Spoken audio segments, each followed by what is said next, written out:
Hello, my name is Shivalika Puri and this is your Solent journalism update at 3. Solent's criminology students became Sherlock on Friday morning as they took part in an as-live crime scene event. The event consisted of simulated crime scenes for them to work and to build their skills and to set groundworks for their future assessments. We spoke to former detective and Solent lecturer Desmond Thomas about how this will help students experience what their future careers will be like. Well, it puts it in a realistic context, because otherwise what you have is, a lot of people believe what they see on TV, which of course is, if you like, a romanticised, sanitised version of it, whereas we try and this is what you really got to encounter. Like the crime scene today was, what you find is a body in a really awkward position in a bleak place. Nothing's very comfortable. Did you know 1/4 of climate change is impacted by the food we eat? The charity WWF are holding a Finer Diner event at Solent University and giving out free samples of plant-based meals. The event is to encourage and educate people on the small changes they can make to help save our planet. The event takes place today and tomorrow from 9 a.m. to 5 p.m. So why not drop in and try some new exciting planet-friendly food? We're here with the Finer Diner, so it's all about raising awareness of plant-based meals and showing that there are really good plant-based alternatives out there rather than always eating meat. And also this is about showing the link between our current food production system and the impact it's having on the climate and our natural world. People around Hampshire have been getting involved in National Hate Crime Awareness Week. There is a 10% rise in hate crimes in England and Wales altogether, as revealed by the Home Office. Crime against disabled people, transgender and sexual orientation has doubled since 2013.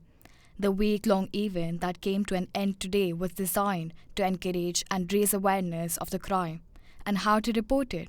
We spoke to Southampton Community Police Officer about it.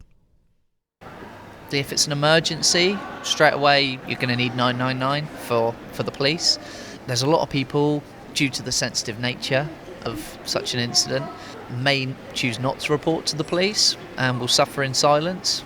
I'd highly recommend, if it's not an emergency, your best bet would probably be to report via 101, which is the non-emergency number. Police have decided to take no further action against the 2 boys in connection with the St. Mary's Street fire in March, which witnessed more than 50 firefighters. The 2 boys, aged 12 and 13, were arrested on suspicion of arson before the blaze destroyed a block of flats. Another 13-year-old is still under investigation. Luke Henry has more. 2 boys aged 12 and 13 have been released without no further action following the Southampton fire that took place here earlier in March on St Mary's Street. Repairs are still underway. A 13-year-old remains still under investigation, as does a 15-year-old who was recently interviewed in connection with the fire. The fire itself saw 58 people needing some temporary accommodation. Businesses were evacuated as well as houses. And 7 months on, we still see some people have not been allowed to return home. Spokesperson for Hampshire Police has said the inquiries are still ongoing. This is Luke Henry reporting for Solent Journalism. Moving on, Pizza Express suffered a 55 million loss in the UK last year. The restaurant chain has made major loss in the past 2 years from both the UK and overseas restaurant. To get past the financial struggles, the firm is now holding meetings with its financial advisor. Our reporter Chloe Pittman spoke to Kirsty McGovern, who's worked for the firm. Have you been told anything about the current situation with Pizza Express? Yeah, obviously the news that they were going bust hit quite suddenly. I think last Tuesday it was. We got released an official statement from the company saying that there was nothing for us to worry about. They held calls with all of the managers across the country, and we were told that all our jobs are secure for the moment.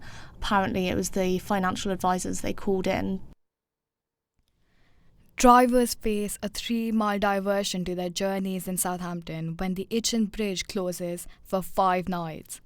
The closure is to allow council workers to carry out a routine safety inspection on the bridge. It will be shut down from October the 28th from 10 p.m. to 6 a.m. Solent students will be celebrating the 7th anniversary of University Reso Clothes Store by hosting a clothes swapping event tomorrow. The unique retail store is run by students and allows them to showcase work such as clothing, accessories, and art, all designed by students and graduates. The event takes place in store located in Moreland Centre from 11 a.m. to 4 p.m. There will be £1 entry fee for all people wishing to take part, and all money raised will go to the breast cancer research. Solent University new sports complex has officially opened its door for Southampton residents. Our reporter Ben Claridge has more. After 2 years of construction and fine-tuning, Solent University's new sports complex had its opening ceremony this morning. The complex boasts sports halls, fitness classes and a public gym, which has a range of membership options. It's part of a £100 million estates developing plan. Martin Naylor, head of Solent Sport, said that the building would help a wide range of university courses. Well, this building is perhaps a little bit different to what a lot of university sports buildings might be, because we do every degree programme probably that would benefit from a building of this nature. So not only sports management and event management and those kind of things, but from PT to sports coaching, physiotherapy, etc. But then wider into things like media, journalism, film production, photography. Sport, health and fitness related degree courses will have lectures in the new building, which is located on Solent's East Park Terrace, sitting next to the Spark building. Coach education courses are also available. Hannah Lucas, a former Solent student who graduated in 1996, praised how much the university has changed over the years. I mean, the university has changed so much since I was here, and I mean, this facility is unbelievable. And just having a look at the number of gyms that you've got here, obviously the sports halls as well. And yeah, I would never have imagined in my wildest dreams of having access to something like this. With the facilities open to the public, Solent's new sport building is an effort to help and engage the wider community, as well as to encourage all of us to get fit. Ben Claridge, Solent Journalism. Well, that's all from us for now. You can find all our stories and more at solentjournalism.co.uk. Thank you for listening.